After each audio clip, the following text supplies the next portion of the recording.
I was 17, in the front yard with a few friends. Heard a lot of gunshots go off. Not unusual in the south. Noticed two guys quickly get in a car on my road, parked about 50 yards from my house, and driving our way. Thought I'd step to the side of the road and ask them what they were doing. The driver slows to a stop, points the gun at my chest, and pulls trigger 3 times. Click, click, click. No bullets. Then speeds off. Immediately I knew something was wrong. There is a mom and pop store around the corner, so me and my friend ran over there. First thing we see is a guy shot dead in parking lot while wife and kid was screaming. I was in shock. Walked in the store to find the store owner in the back, shot dead. Back when I was in Boy Scouts, there was one kid who was kinda special. Not sure what his deal was. He wasn't on the spectrum, but he was just a huge oddball and did weird shit constantly that made him a bit of an outsider.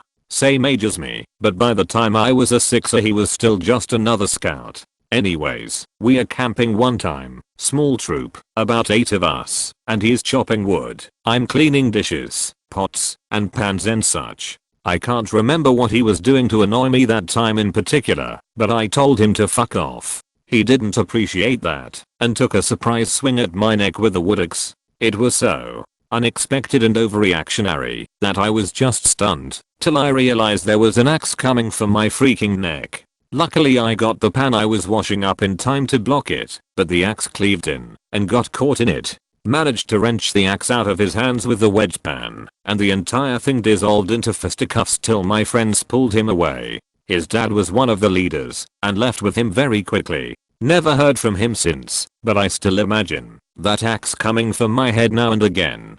Kid had major anger issues. Was getting a ride from a so-called friend I knew for about 6 months. Met at a bonfire BBQ in southern Louisiana. Male. He offered me a vitamin water when I got in. I took a couple of gulps but tasted funny. About 30 minutes later I was feeling dizzy and super tired. I even passed out for a bit. When I woke up then noticed we were heading way the complete opposite way from where we were supposed to be going, and he was texting over and over on a second phone different from the one he had earlier. He had a shocked look on his face. That I was awake. I kept asking questions, he kept being evasive. I kept telling him we were going the wrong way. I looked at his GPS, it wasn't even programmed for the right address. I'm still groggy, and I start flipping shit on him while he was driving on freeway. He had a toolbox in the back with a box cutter. I grabbed it and told him if he didn't pull over I was gonna fucking cut off his dick. He deadpan looked me in the eyes and said there is always one in the bunch, a fighter. I asked WTF did he mean? Chills and goosebumps. I grabbed the phone he was texting and threw it out the window. He pulled off the next exit in a kinda rural gas station next to a cornfield. My shoes were gone, I might add. I jumped out the window, ran into the field and hid. I could still see his truck and some sub pulled up beside him. They took off. I waited a while and came out of the field, went inside the gas station, asked them to call the cops. I had no shoes and was covered in dirt. The cops were dicks. Never could find him, all his info was fake and tags were stolen. I live in an area that has high human trafficking. This was some years back, but now I always carry a gun and knife with me. Reposting my story from another thread, I had this old Nissan UC or 300ZX non-turbo automatic, and I was trying to sell it for about 6 months at the time of this story. No hits. No one wanted this thing. I was pretty desperate. So one day, I'm at a gas station at about 9 PM and this mid-30s Latino person walks up to me. He's dressed in a button-up long-sleeve shirt. Looks like he was just off work somewhere. Seemed friendly. "Man, is that thing fast?" he asks me. "Yeah, fast enough. It's for sale too," I reply, assuming he's talking to me because of the large for sale signs on the windows. "Oh yeah. How much?" he goes on. Asks about the car. Asks to do a test drive. I insist that it's too late. My girlfriend is waiting for me. But somehow he convinces me to let him take it for a spin around the block. Maybe I was an idiot. Maybe I trust people too much. Maybe I was threatened. Honestly, I don't remember. I don't remember a lot about that night. My next memory is of us driving out of the gas station. I tell him to take a left and go around the block. At this point I'm nervous but still calm. He makes a right turn. And that's about the point I freaked out. Why would he do that? Where was he taking me? What do you say to a man who has an intent to rob you, but hasn't done it yet? Hey, I said make a left. Oh sorry, I didn't hear you. Hey man, does this thing do donuts? He asks as he pulls into the empty parking lot of a .99 store that's closed. I'd really prefer UD. He slams it into low gear and does a huge donut in the middle of the parking lot, chuckling and smiling to himself the entire time. I ask him to let me out. I don't want any part of this. He rolls the car to a stop in front of the store. It's nearly pitch black outside. Hey man, if you're stealing this car you can have it. I don't even like this car. Nah man, I'm not stealing your car. I like it. What's your phone number? I pull out an old receipt and write some random numbers down. Assuming the instant I step out the door he's going to drive off with the car. As I open the door to step out, I'm looking back at him to get a good look at his face so I can remember it for a police report or something. I stand up and close the door behind me, and then, in the dark soup of the night, I see them. Two large thugs are about 4 feet from me. Plaid shirts, probably 250 pounds or more each. Covered head to toe in tattoos. Bananas. They are close and have me pinned with my back to my own car. And before I can even say the words, I'm struck in the face by a cinder block of a fist, and then another, and then it's a rock slide. I put my hands up to block my face. They hit my hands, my arms, my ears, my temples. I black out. I'm still standing, but I don't remember any of this. What I know from here is pieced together. The driver gets out of the car. He pulls out a large metal mag light from his pants. His homers are breaking my face open, and he walks up behind me and starts slamming the flashlight into the back of my skull. Over and over. All my life my mother said I had a brick head. I could always take a hit.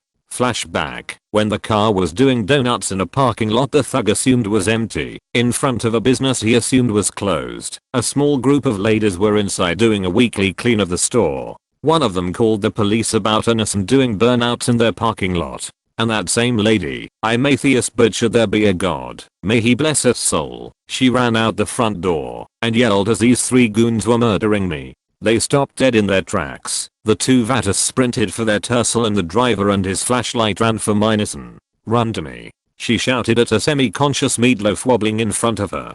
I ran, or stumbled, maybe more of a shamble, who knows. There was just blood. Blood everywhere. As I came to the front of the store I collapsed. Nothing left in me. A pool of blood surrounding my soon-to-be corpse. The driver Nissan gunned it, straight at me and the lady. Leave no witnesses. She pulled my body back as the car came by, so close it left tire marks in my pool of blood. In the sky above, a police helicopter picked up the car as it left the store. The woman still on the phone with 911 telling them about the violence. He screamed up our main road and slid onto the freeway. The car was fast. They estimate he was doing 155 miles per hour as they followed him with their lights off. Police cars started piling up behind him about a mile back. Their lights off. You see, for the past few months, our city had suffered a number of violent carjackings, including one where the thief pushed the owner of his car out of the vehicle on the freeway and dragged him to death as he was still in his seatbelt. The police wanted to know where home base was for these criminals, so they followed him in stealth. He exited the freeway and parked in a dead-end street in an industrial area. Figuring he was just hiding and not going to the chop shop, they swarmed in and arrested him. Saving you the boring details, they were going to give him something like attempted murder along with a million other charges. He bailed out and never showed up for sentencing. He was unheard of for about 6 years when they picked him up for murdering another person. My arms were hamburger from the punches. My face wasn't pretty before, but it's different now. They had to staple my skull together, and I'm told, if he hit me again it would have been the end. Flashlight straight on brain tissue. My mom always said I had a head like a brick. I was married for 5 years. In February of 2018, I was watching an episode of MasterChef Junior with my husband. Practically all of the contestants were making dishes filled with mushrooms. I'm so deathly allergic to mushrooms that I can't even be around them. If I eat mushrooms I have a severe gastric reaction, to the point my doctors are concerned about intestinal rupture. If I breathe in the steam of cooked mushrooms, I have full-on respiratory anaphylaxis. As a contestant on the show, threw mushrooms into a piping hot pan. My husband turned to me and said, "How quickly would you die just being in that room?" "Pretty damn fast. You know," he said, with a slight grin, "it'd be so easy to kill you. Just hide a little bit of mushroom or truffle oil in your food, and it'd just look like a tragic accident. You'd die horribly and no one would ever know." He actually laughed. I said that wasn't funny. A little over a month later he confessed that he had paid to have sex with a prostitute while on a business trip in Las Vegas. She then blackmailed him. He swore it was a one-time mistake. It wasn't. He was an idiot and gave me the password to his email accounts. I found hundreds upon thousands of ads, exchanges, proof of countless hookups, buying and selling, going back over a decade, long before I ever met him. Long after I kicked him out, I started sorting through all of our stuff to get rid of all of his belongings. My mom was helping me. One day she came up from the basement and asked why I had a box of soup wedged behind a big shelving unit in the storage room. I had her show me. There was a bag of mushroom soup cans buried under a blanket, wedged behind the shelves, in the furthest darkest corner of the storage room. Several months later I found a bag of moldy mushrooms buried at the back of my pantry. The more I started thinking about it, it explained so much. I found a photo on my Instagram feed from a few years prior. I went into the city overnight to attend the most important meeting of my life, trying to get investors for a company I've been dreaming of since I was a teenager. It was the last meeting to finalize things after months of work. My oh so sweet husband sent me with a bag of homemade muffins to have that morning. I took a photo of them and posted it to Instagram, talking about how lucky I felt. I ate them that morning. 30 minutes later, in the cab on the way to the meeting, I suddenly got inexplicably, horribly sick. I became so ill, but tried to fight past it. I completely bombed the meeting and lost the investment. The more I thought about it, the more I realized how many times this happened. That investment meeting alone had been rescheduled 3 times because I kept getting the flu.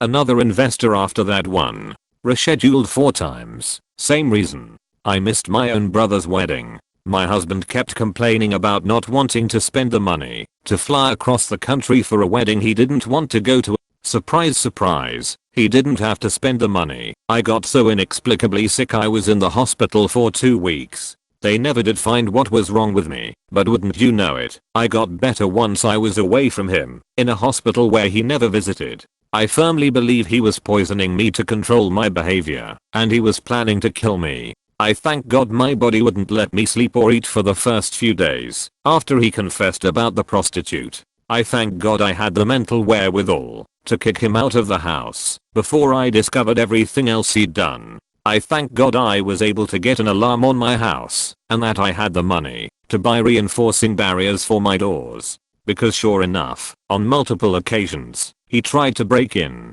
I survived it. I'm no longer getting random attacks of the flu. And there are no more goddamn mushrooms in my new house.